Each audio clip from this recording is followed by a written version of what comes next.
Hello, my name is Rigo Martinez, and today I will be reading An Inquiry Concerning Human Understanding by David Hume. This is just an intro to the reading, and if you guys have any questions, feel free to comment, and I will try to respond. An Inquiry Concerning Human Understanding by David Hume. Section 1. Of the different species of philosophy. Moral philosophy, or the science of human nature, may be treated after two different manners, each of which has still its peculiar merit, and may be contributed to the entertainment, instruction, and reformation of mankind. The one considers man chiefly as born for action, and as influenced in his measures by taste and sentiment, pursuing one object and avoiding another, according to the value which these objects seem to possess, and according to the light in which they represent themselves. As virtue of all objects is allowed to be the most valuable, this species of philosophers paint her in the most amiable colors, borrowing all helps from poetry and eloquence, and treating their subject in an easy and obvious manner, and such as it is best fitted to please the imagination or engage in affections. They select the most striking observations and instances from their common life, place opposite characters in a proper contrast, and alluring us into the paths of virtue by the views of glory and happiness, direct our steps in these paths by the soundest precepts and most illustrious examples. They make us feel the difference between vice and virtue.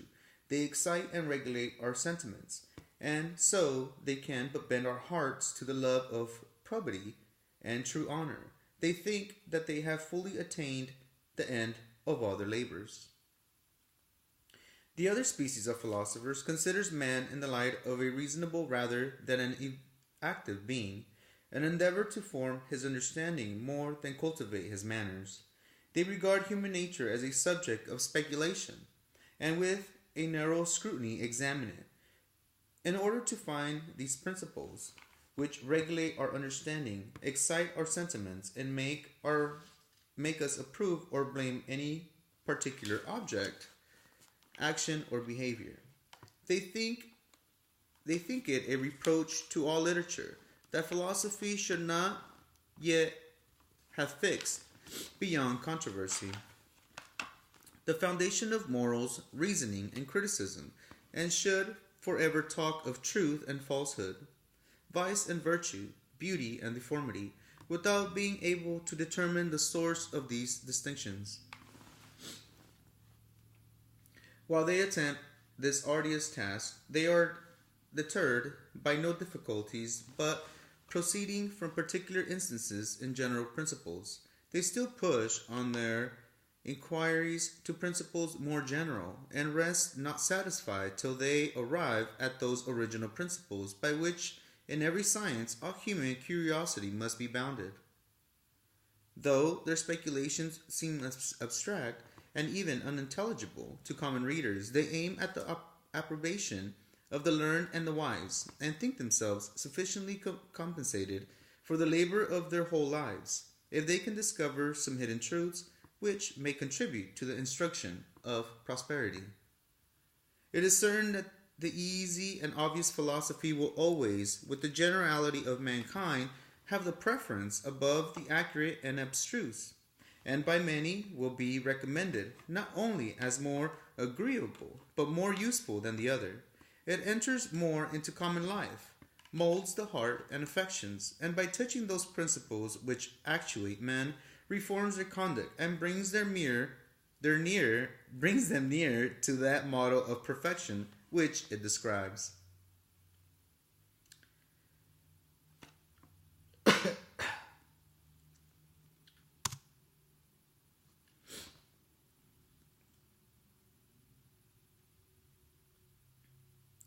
On the contrary, the abstruse philosophy, being founded on a turn of mind which cannot enter into business and action, vanishes when the philosopher leaves the shade and comes into open day, nor can its principles easily retain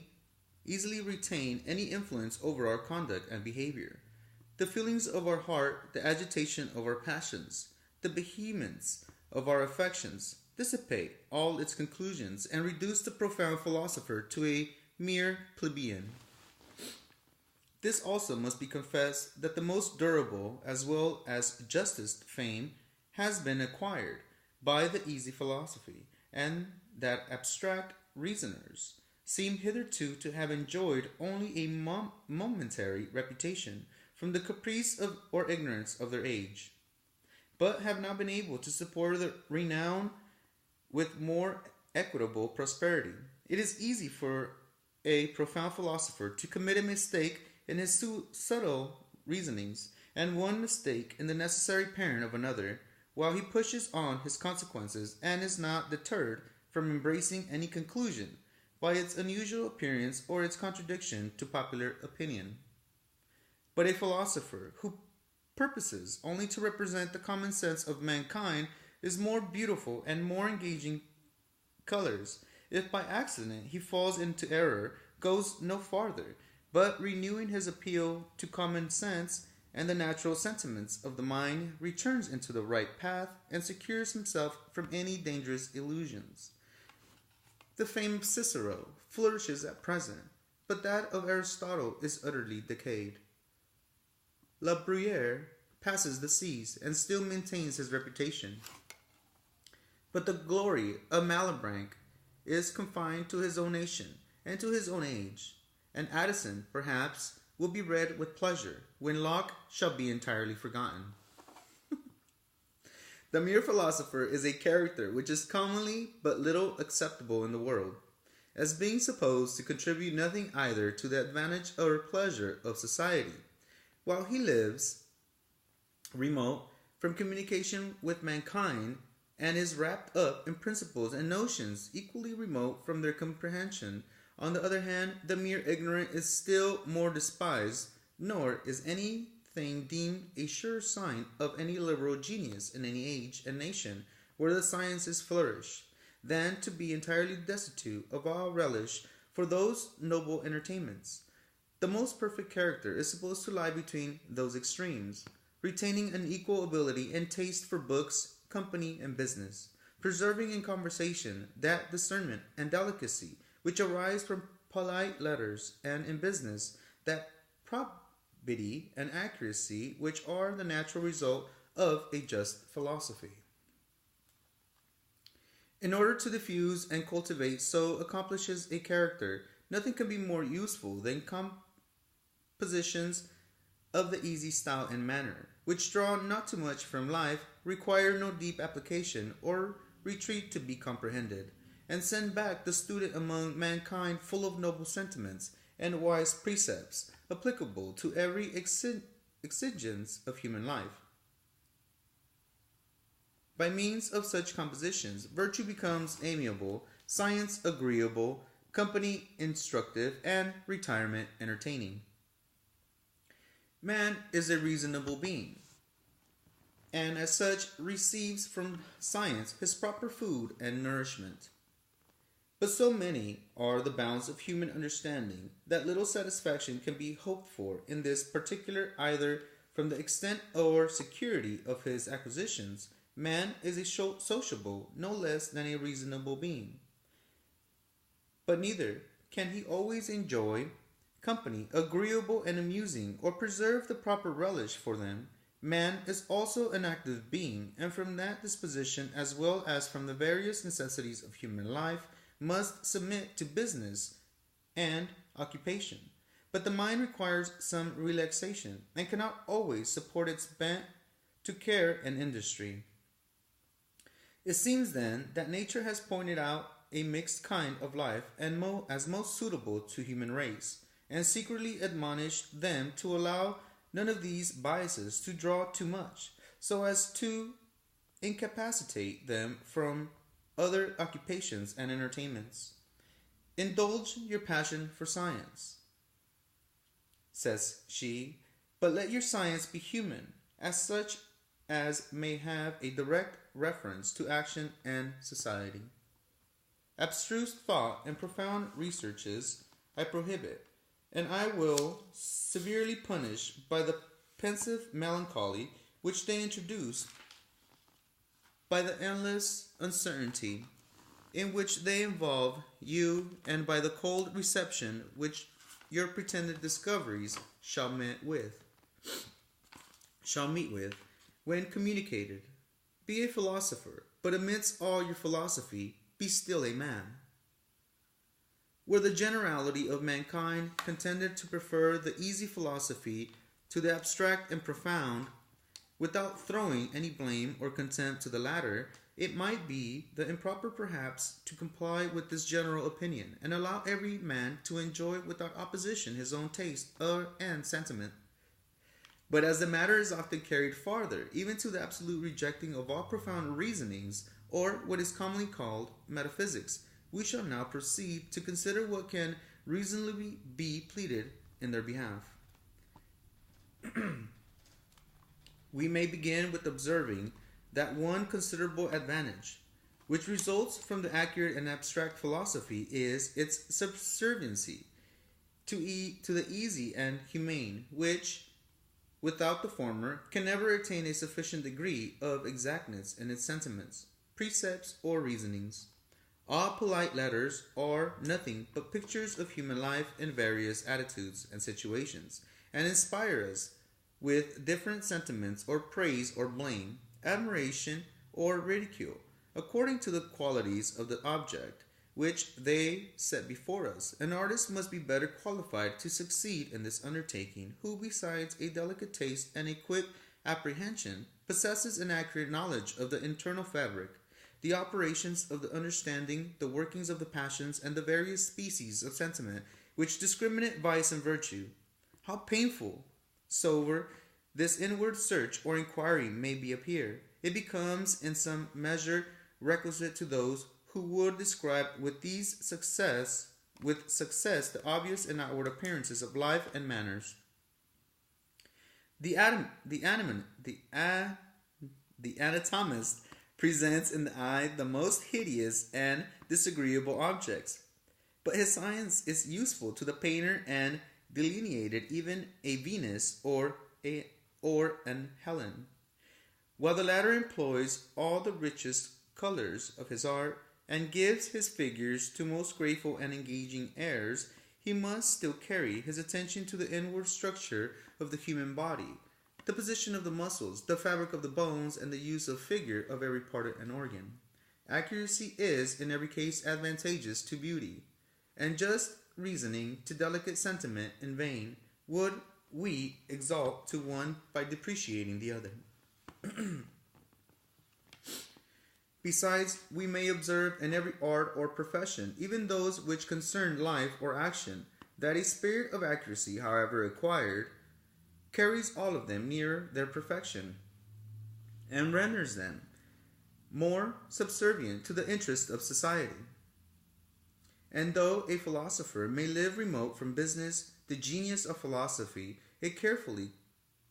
cultivated by several, must gradually diffuse itself through the whole society and bestow a similar correctness on every art and calling.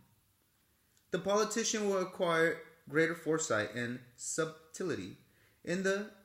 subdividing and balancing of power, the lawyer more method and finer principles in his reasonings, and the general more regularity in his discipline and more caution in his plans and operations. The stability of modern governments above the ancient and the accuracy of modern philosophy have improved, and probably will still improve by similar gradations. Were there no advantage to be reaped from those studies beyond the gratification of an innocent curiosity, yet ought not even this to be despised, as being one accession to those few safe and harmless pleasures which are bestowed on human race. The sweetest and most inoffensive path of life leads through the adventures of science and learning, and whoever can either remove any obstructions in this way or open up any new prospect ought so far to be esteemed a benefactor to mankind. And though these researches may appear painful and fatiguing, it is with some minds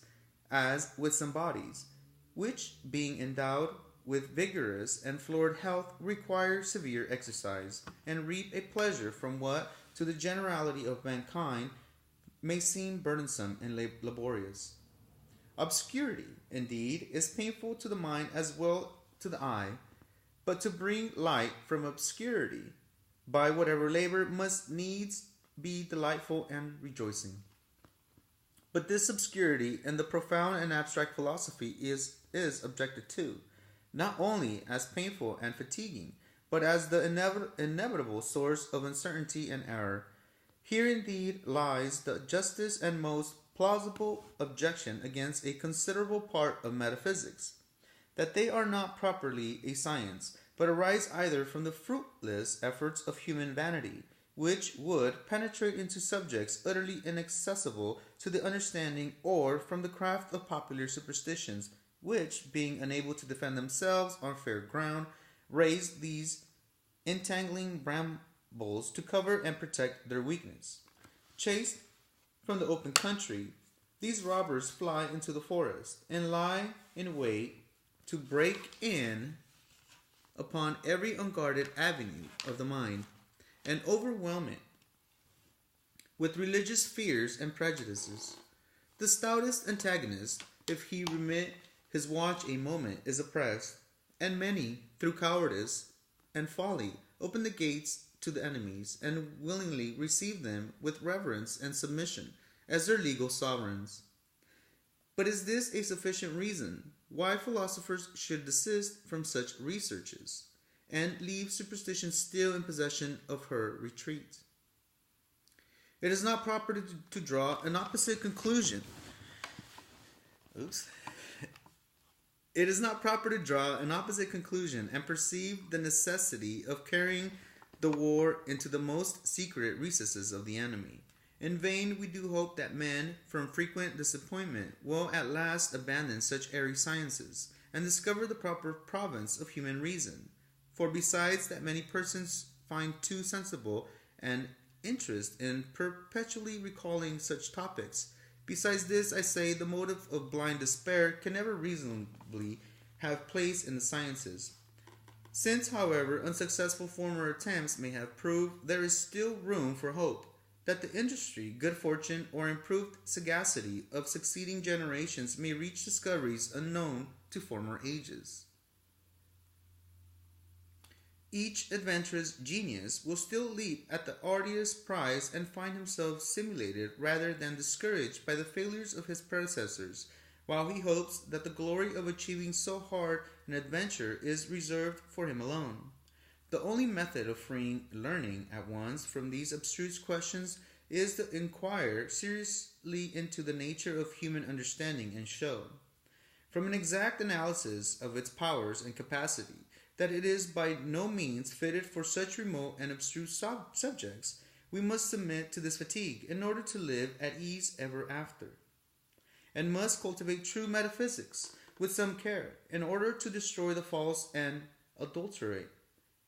indolence which, to some persons, affords a safeguard against this deceitful philosophy, is, with others, overbalanced by curiosity and despair, which at some moments prevails, may give place afterwards to sanguine hopes and expectations. Accurate and just reasoning is the only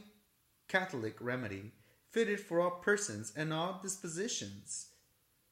and is alone able to subvert that abstruse philosophy and metaphysical jargon, which, being mixed up with popular superstition, renders it in a manner impenetrable to careless reasoners, and gives it the air of science and wisdom. Besides this advantage of rejecting after deliberate inquiry the most uncertain and disagreeable part of learning, there are many positive advantages which result from an accurate scrutiny into the powers and faculties of human nature. It is remarkable concerning the operations of the mind that, though most intimately present to us, yet whenever they become the object of reflection, they seem involved in obscurity, nor can the eye readily find those lines and boundaries which discriminate and distinguish them. The objects are too fine to remain long in the same aspect or situation, and must be apprehended in an instant by a superior penetration, derived from nature and improved by habit and reflection. It becomes, therefore, no inconsiderable part of science barely to know the different operations of the mind, to separate them from each other, to class them under their proper heads, and to correct all that seeming disorder in which they lie involved, when made the object of reflection and inquiry. This task of ordering and distinguishing, which has no merit, when performed with regard to external bodies, the objects of our senses, rises in its value. When directed towards the operations of the mind, in proportion to the difficulty and labor which we met with in performing it. And if we can go no farther than this mental geography or delineation of the distinct parts and powers of the mind, it is at least a satisfaction to go so far, and the more obvious the science may appear, and it is by no means obvious, the more contemptible still must the ignorance of it be esteemed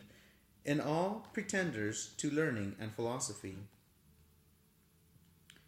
Nor can there remain any suspicion that this science is uncertain and chimerical, unless we should entertain such a skepticism as is entirely subversive of all speculation and even action. If we cannot be doubted that the mind is endowed with several powers and faculties, that these powers are distinct from each other, that what is really distinct to the immediate perception may be distinguished by reflection, and consequently that there is a truth and falsehood in all propositions on this subject, and a truth and falsehood which lie not beyond the compass of human understanding. There are many obvious distinctions of this kind, such as those between the will and understanding, the imagination and passions, which fall within the comprehension of every human creature, and the finer and more philosophical distinctions are no less real and certain, though more difficult to be comprehended.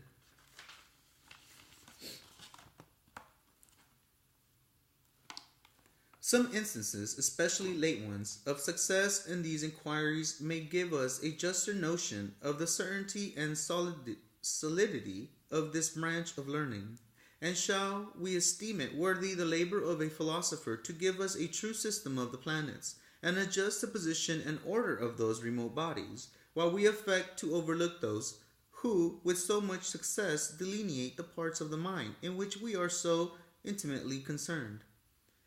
But may we not hope that philosophy, if cultivated with care and encouraged by the attention of the public, may carry its researches still farther and discover, at least in some degree, the secret springs and principles by which the human mind is actuated in its operations?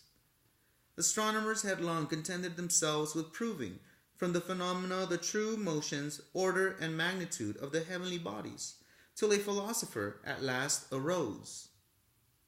And magnitude of the heavenly bodies, till a philosopher last arose, who seems from the happiest reasoning to have also determined the laws and forces by which the revolutions of the planets are governed and directed. The like has been performed with regard to other parts of nature, and there is no reason to despair of equal success in our inquiries concerning the mental powers and economy, if prosecuted with equal capacity and caution. It is probable that one operation and principle of the mind depends on another, which again may be resolved into one more general and universal. And how far these researches may possibly be carried, it will be difficult for us, before or even after a careful trial, exactly to determine. This is certain, that attempts of this kind are every day made, even by those who philosophize the most negligently. And nothing can be more requisite than to enter upon the enterprise with thorough care and attention, that if it lie within the compass of human understanding, it may at last be happily achieved. If not, it may, however, be rejected with some confidence and scrutiny and security. This last conclusion, surely, is not desirable, nor ought it to be embraced too rashly. For how much must we diminish from the beauty and value of this species of philosophy upon such a supposition. Moralists have hitherto been accustomed, when they considered the vast multitude and diversity of those actions that excite our approbation or dislike, to search for some common principle on which this variety of sentiments might depend, and though they have sometimes carried the matter too far, by their passion for some one general principle, it must however be confessed that they are excusable in expecting to find some general principles, into which all the vices and virtues were justly to be resolved. The like has been the endeavor of critics, logicians, and even politicians, nor have their attempts been wholly unsuccessful,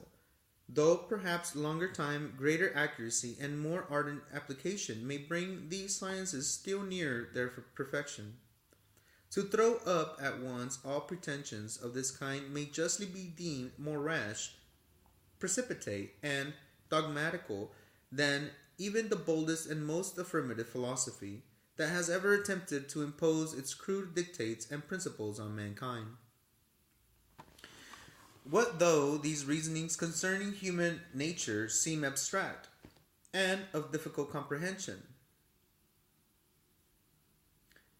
This affords no presumption of their falsehood. On the contrary, it seems impossible that what has hitherto escaped so many wise and profound philosophers can be very obvious and easy, and whatever pains these researchers may cost us, we may think ourselves sufficiently rewarded, not only in point of profit, but of pleasure, if by that means we can make any addition to our stock of knowledge in subjects of such unspeakable importance.